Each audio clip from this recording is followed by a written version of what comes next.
Today we are going to learn how to build a circuit of series connection of LEDs.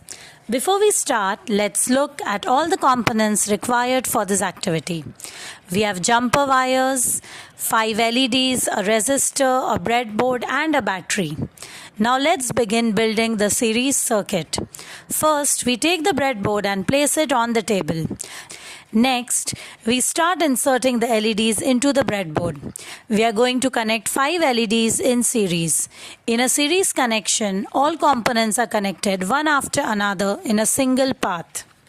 We insert the first LED into the breadboard.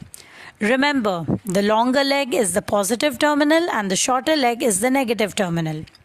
Now we connect the second LED in such a way that the positive leg of the first LED connects to the negative leg of the second LED.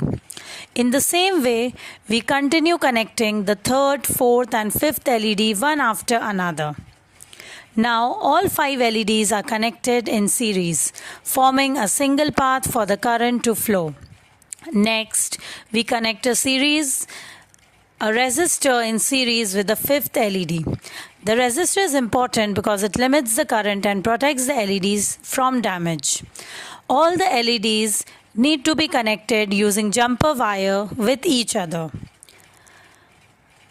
Now, using jumper wire, we connect the negative terminal of battery to the first LED. Finally, we connect the positive terminal of the battery to the resistor placed after the fifth LED. Our series connection is now complete. When the battery is connected, current flows through all the LEDs in one path and all the LEDs glow together.